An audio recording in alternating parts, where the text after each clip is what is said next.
I stood in the hospital corridor at 2 a.m., my legs trembling with exhaustion after my 12-hour medical admin shift followed by 4 hours of night cleaning. My smartwatch beeped softly, heart rate elevated, only 3.5 hours of sleep last night. The antiseptic smell couldn't mask the cleaning chemicals clinging to my uniform hidden beneath my worn jacket. Visiting hours were long over, but Maria, the Dominican night nurse, recognized me instantly. Her warm smile was a beacon in the sterile hallway. "She's resting well tonight, Lily," Maria whispered, squeezing my shoulder. "The new immunotherapy treatment seems to be working." The treatment costing $85,000 annually, more than my combined salaries. But every aching muscle from lifting patients as a part-time aide, every paper cut from medical filing, every moment of bone-deep fatigue was worth it to give Mom a fighting chance. What my younger sister Haley didn't know, what none of them knew, was that I'd been here almost every night for 6 months straight. While they visited during convenient hours with flowers and social media posts, I came in darkness, holding Mom's hand while she slept, ensuring she never faced this alone. Haley's words from yesterday burned in my ears. "It's absolutely disgusting how Lily never visits after everything Mom did for her. She can't spare a single hour. Probably out partying or dating some loser. Always the selfish one." I wanted to scream the truth, that I'd temporarily left nursing school at 34, that I was working 3 soul-crushing jobs, that every dollar went straight to this hospital, that I survived on energy drinks and determination. But Mom made me promise secrecy. "I don't want their pity," she'd insisted when I started funding her treatments. "And I won't cause more family drama. Haley's always been Diana's special princess. Let her believe what she wants." So I remained silent, even as Haley's lies on her marketing consultant bio painted me as the uncaring villain.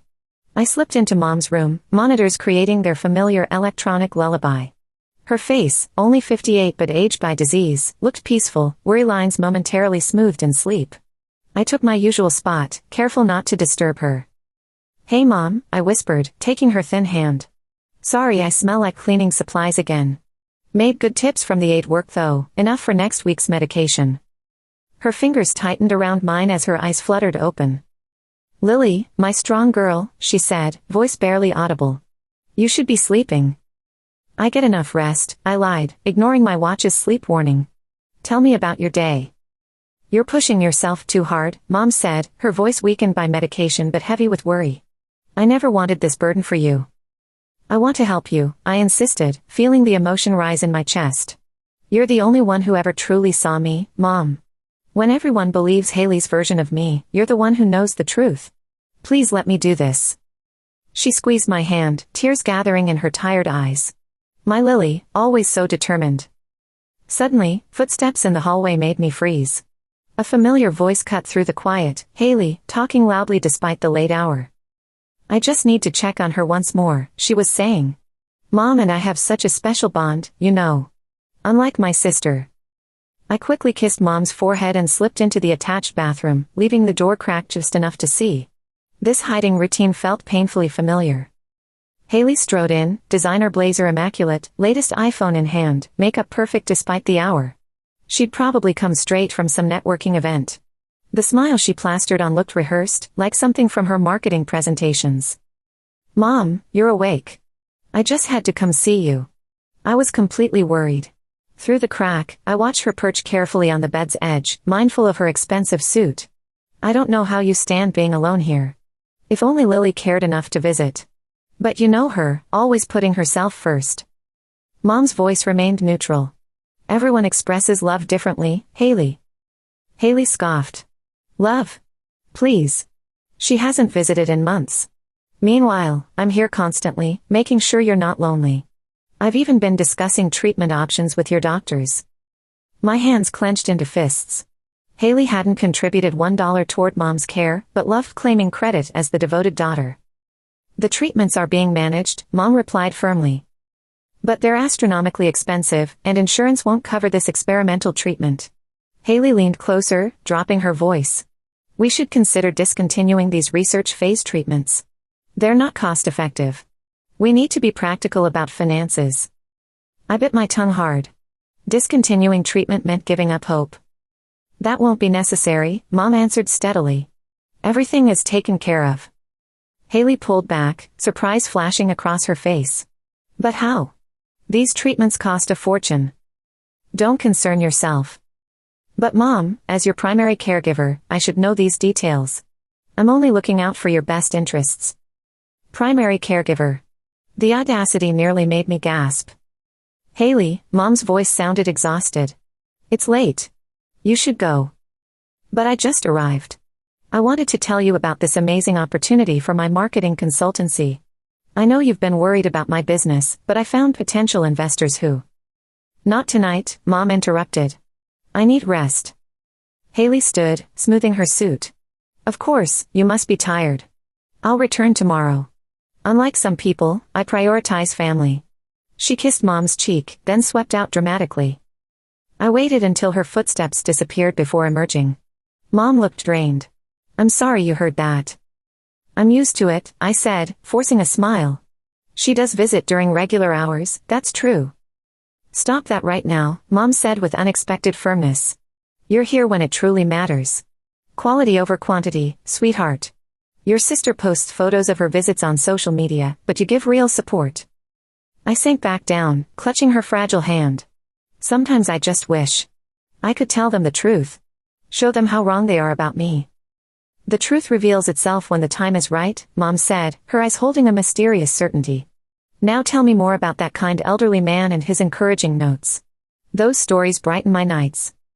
So I did, pushing my hurt aside and focusing on making her smile instead. I described his latest note, a quote about perseverance that seemed meant just for me. I stayed until dawn's first light crept through the window, then reluctantly rose to leave. I have to go. The medical office building opens for cleaning in an hour. Lily, Mom called weakly as I reached the door. I'm proud of you. So incredibly proud. Remember that when things get hard. Mom's words strengthened me through my morning cleaning shift, through my medical administrative duties, through my evening care aide work. They sustained me when Haley's latest social media post appeared, a perfectly lit selfie at Mom's bedside captioned, being there for family matters most. #dedicated daughter #family first. Some people should take notes. Comments praised her devotion, with subtle digs about my absence. My thumb hovered over the reply button, then retreated. I simply kept working, kept showing up in those quiet hours when cameras weren't rolling. Because ultimately, this wasn't about proving Haley wrong or winning my father and stepmother's approval. It was about Mom, ensuring she received the best care, knowing she wasn't facing this battle alone. A week later, I arrived at the hospital to find Maria waiting, her face somber. She's been asking for you, she whispered. All day. I rushed to Mom's room, heart racing. Haley was there, holding court from her usual perch on the bed edge, iPhone in hand. Dad and Diana stood nearby, faces drawn with worry. Finally decided to show up? Haley sneered when she spotted me. How generous to spare a moment from your busy schedule. I ignored her, moving directly to Mom's side. Her face brightened instantly, pale hand reaching for mine. Lily, she whispered. My sweet, hard-working daughter. Haley's eyes narrowed at the warmth in Mom's voice. I've been here the entire day, she said pointedly. Where were you? Working, I answered simply. The truth. Right. Haley rolled her eyes. Always some excuse. But Mom was squeezing my hand with surprising strength. Haley, Robert, Diana, please give me a moment alone with Lily. But Mom, Haley protested, indignation flashing across her face. I've been here all day. I deserve. Please, Mom's voice was uncommonly firm. Just 5 minutes. They filed out, Haley shooting me a venomous glare. Once the door closed, Mom turned to me. Lily, listen carefully. In my apartment, old desk drawer, there's a letter. Get it tonight. But. No arguments. Promise me. I promise, I said, alarmed by her urgency. Good girl. And Lily. Thank you for everything you've done. She passed away that night, slipping peacefully away while I held her hand. When the others returned at dawn, Haley performed her grief dramatically, wailing about how she should have been there, how she'd barely left Mom's side for months. I remained silent, my grief a private weight in my chest. I had a promise to keep. That evening, while Haley orchestrated a social media-worthy memorial service and argued with the funeral director about aesthetic considerations, I slipped into Mom's modest apartment. The letter was exactly where she'd indicated, addressed to her longtime friend Eleanor, now her attorney, with instructions to open it during the will reading.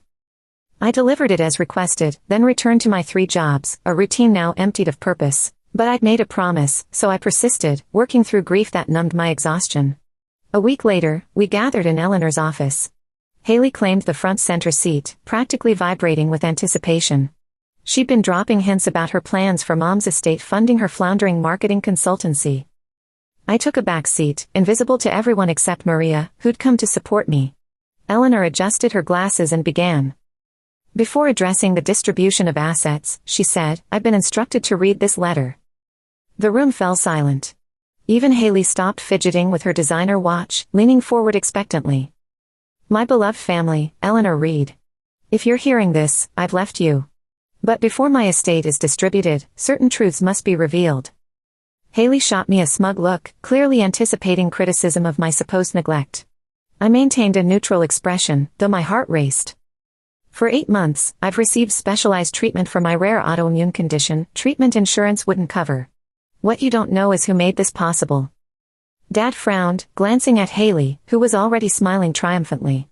But Mom's words continued. "Every night, after working 3 exhausting jobs, Lily would sit with me, not during convenient visiting hours, but in darkness when she thought no one would know. She paid for my treatments, every single one, working herself to exhaustion." The room erupted. Haley's face drained of color, then flushed crimson. Dad and Diana stared at me, shock evident in their expressions. While others claimed credit for my care, Lily actually provided it. While some posted selfies from my bedside, Lily worked medical administration, provided home care to elderly patients, and cleaned offices at dawn, all to fund my treatment. "That's absurd." Haley interrupted, voice shrill. "She's lying. Lily doesn't even have stable employment. She's been wasting her life." Eleanor raised her hand firmly and continued reading. "I've instructed my attorney to attach bank statements showing Lily's payments, with hospital documentation confirming her nightly visits. Lily begged to tell you the truth, but I requested secrecy. I knew how it would disrupt certain family dynamics." Haley jumped up. "This is outrageous. I was the one who was there. I was the one who cared. Tell them, Diana. Tell them how Lily never visited." But Diana was staring at me, realization dawning. "The cleaning chemicals on your clothes. Your constant exhaustion. Those family dinners you missed because you were busy." I nodded slowly, tears welling. "I'm sorry I couldn't tell you. I promised Mom." Eleanor cleared her throat. "There's more." She displayed a folder of documents. These contain social media posts, text messages, and hospital security footage documenting both Lily's nightly visits and certain conversations about discontinuing Mrs. Sullivan's experimental treatments against her explicit wishes. Haley sank into her chair, face ashen. Everyone knew she'd been pushing to stop Mom's treatments, claiming it was financially responsible.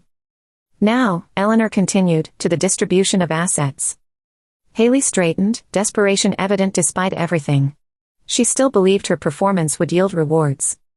"To my daughter Haley, Eleanor Reed, I leave my collection of photo albums and journals. Perhaps reviewing them will remind you that family connections transcend social media performances." Haley's jaw dropped. "That's it? Just old books? But what about the apartment? The savings? My marketing firm needs." "To my former husband Robert and his wife Diana," Eleanor continued over her protests, "I leave my personal library and art collection, with the stipulation they cannot be sold or used as collateral for any business ventures." She glanced pointedly at Haley. "And to my daughter Lily," she paused, adjusting her glasses, "I leave the remainder of my estate, including all savings, investments, and my shares in the Evelyn Sullivan Memorial Fund." The room exploded into chaos. Haley leapt up, face contorted with fury. "This is completely unfair. I was the perfect daughter. I visited during normal hours. Brought fresh flowers. Posted about it. You even commented on that post, Dad." Eleanor held up Haley's last social media photo, where she'd mocked my absence. "Your mother saw all these posts. She also saw bank statements showing Lily's payments for treatments, totaling more than you've contributed in your entire adult life." Haley turned to our parents, tears streaming down her perfectly contoured face. "Dad, Diana, you can't allow this. Lily obviously manipulated Mom when she was vulnerable." But Diana was reviewing the hospital documentation, hands trembling. "3 different jobs," she whispered. "She worked around the clock while we believed your lies about her irresponsibility. I had no choice." Haley screamed. "Lily was always the responsible one. Even when we were growing up, it was always, why can't you be more like Lily? I had to make you see her differently.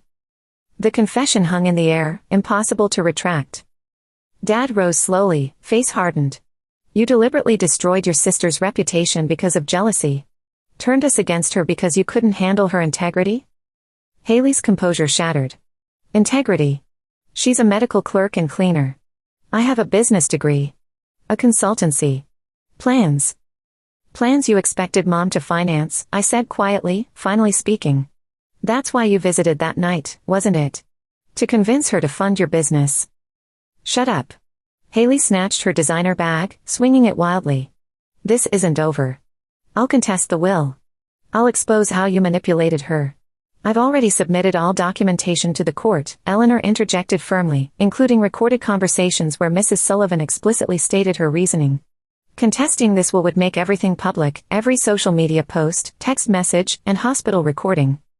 Haley froze, her expression crumbling as realization hit. Every cruel comment, every mocking post about me, every conversation about cutting Mom's treatment would be exposed. Her carefully crafted professional image would collapse. I hate you, she hissed at me, mascara streaking down her cheeks. I've always hated you. Little Miss Perfect, always doing the right thing, making me look inadequate. I never tried to make you look bad, Haley, I said quietly. I just wanted to help Mom. That's all this was ever about. She stormed out, slamming the door so hard the framed certificates rattled. The echo faded into heavy silence. Diana started sobbing, her shoulders shaking uncontrollably. We were so wrong about you, Lily. So terribly wrong. How can you possibly forgive us? I looked at my father and stepmother, seeing raw guilt and shame etched across their faces. Part of me wanted to nurture that pain, let them feel the sting of their mistrust. But I remembered Mom's words about forgiveness being a gift we give ourselves. We can start over, I said finally. That's what Mom would want. Dad pulled me into a tight embrace, something he hadn't done since before the divorce. We don't deserve your forgiveness, he whispered, just like we never deserved your mother. Eleanor allowed us this moment before gently clearing her throat. There's one more thing. She handed me an envelope. Your mother asked me to give you this privately. Inside was a letter in Mom's familiar, slightly tremulous handwriting. My beloved Lily, by now the truth has emerged, but that's not why I left you everything. I chose you because you showed me what genuine love means, not performative gestures or social media appearances, but quiet sacrifice and steadfast support. You worked multiple jobs without complaint. You postponed your nursing career to help me. You sat with me through countless nights when everyone else was sleeping, expecting nothing in return. That's why I know you'll use this inheritance meaningfully. You'll create something significant, just as you rebuilt my strength each night with your stories and presence. Haley will be angry.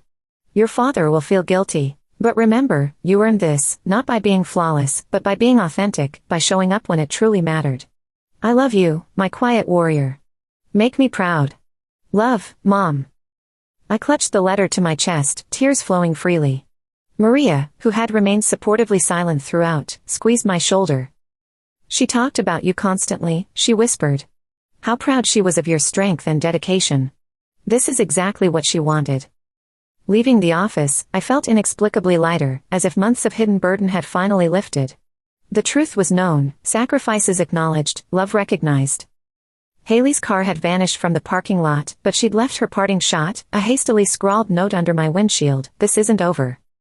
I crumpled it and tossed it into a nearby trash can. She was wrong. This chapter had ended. A new one was beginning. 1 month after the will reading, I sat in what was once Mom's modest home office, now my workspace at the Evelyn Sullivan Memorial Fund headquarters. The inheritance involved more than money, it carried the responsibility of continuing a legacy that supported educational initiatives for underprivileged students. My first decision had been keeping all my jobs temporarily, not from financial necessity, but from commitment to people counting on me. The elderly gentleman whose office I cleaned had tears in his eyes when I promised to stay until finding a replacement. My medical administration colleagues had become family, and my care aid experience would prove invaluable for my plans. My second decision was more challenging, addressing Haley's increasingly desperate attempts to undermine me. "Ms. Lilly." My assistant Rachel peeked in. "Your sister's in the lobby again. She's insisting on meeting with Foundation board members about her marketing proposal." I sighed and checked the security monitor. Haley stood there in her most expensive pantsuit, waving documents at the receptionist. "Send her up," I said. "It's time we talk." Minutes later, Haley burst in, designer heels clicking aggressively against the floor. "Finally. Do you realize how long I've been trying to schedule a meeting?" "Yes," I replied evenly. "I'm also aware of the emails you've sent to our board claiming I stole your business concepts." She faltered briefly before recovering. "You did. I told Mom about my accessible healthcare app ideas, and suddenly you're developing one. That's intellectual theft." I opened my drawer and retrieved a folder. "You mean this concept?" I spread out her proposal, revealing no understanding of medical systems, lacking technical specifications, merely a collection of marketing buzzwords. I was still refining it. "Haley," I asked quietly, "why are you really here?" She collapsed into the chair, her carefully maintained facade crumbling. "It's so unfair. I'm the one with the business degree. The connections. The vision. You were supposed to be the failure. Is that why you spread those rumors? Turned Dad and Diana against me? To ensure I failed?" "You don't understand," she whispered, genuine pain in her voice. "Everything came naturally to you, academics, friendships, Mom's approval. I worked twice as hard just to be noticed." "Naturally?" I couldn't help laughing. I worked 3 jobs until near collapse. Left nursing school to support Mom. Nothing about that was natural. But you succeeded. Meanwhile, my consultancy is failing. My clients are leaving, and she stopped, biting her lip. "You need money," I finished. "That's why you're here." She nodded miserably. "I'm losing everything." I truly looked at my sister. Beyond designer clothes and perfect makeup, I recognized something familiar: desperation, fear, the need for validation. I remembered Mom's words about using the inheritance meaningfully. "I have a proposition," I said carefully, "but you'll need to earn it." She straightened, suspicion battling hope. "What proposition?" "I'm launching the Evelyn Sullivan Affordable Care Center. Your marketing background could be valuable if you're willing to start from the bottom and learn the actual mission, not just promotional language." "You're offering employment?" She looked stunned. "An opportunity," I clarified. "Entry level, no favoritism. You'll earn advancement through merit. And first, you must make amends with the family." "How?" "Tell them the complete truth. Why you spread those rumors. Why you turned them against me. Take responsibility, for once." She sat silently, absently twisting her watch. Finally, looking up, I saw something entirely new in her eyes: genuine humility. "Okay," she whispered. "I will." That evening, we gathered at my father's home. Haley stood in the living room, hands visibly trembling as she confessed everything: how her childhood jealousy had festered into resentment, how she methodically fabricated lies to discredit me while portraying herself as the devoted daughter, how she manipulated everyone because she couldn't bear living in what she perceived as my shadow. Diana sobbed quietly. Dad seemed to age before our eyes. Yet when Haley finished, they both embraced her. "We failed both of you," Dad admitted. "We compared you, pitted you against each other instead of celebrating your individual strengths." "I'm truly sorry," Haley said, meeting my gaze directly. "I know it's insufficient, but I am genuinely remorseful." I thought about Mom's belief in redemption, her conviction that true strength comes from lifting others up, not tearing them down. "It's a beginning," I said simply. 2 weeks later, Haley began her position as Community Outreach Coordinator. She arrived in sensible business clothes, her designer accessories noticeably absent. She stayed late, asked thoughtful questions, admitted knowledge gaps, behaviors the former Haley would have considered beneath her. I kept my commitments too. I continued at the medical office until finding my replacement, then established an education fund for the staff's children. I helped the elderly gentleman whose office I cleaned find and train a new person, then brought him on as an advisor for our affordable care center. I applied my medical administration expertise to develop a patient-centered system that genuinely helped people navigate healthcare, not just generate marketing materials. One evening, leaving the office, I discovered Haley still at her desk, absorbed in community feedback surveys. "You can head home," I said. "It's past 7. She looked up, offering a tentative smile. "I know. I just want to understand these responses correctly." Walking to my car, I unfolded Mom's letter from my pocket.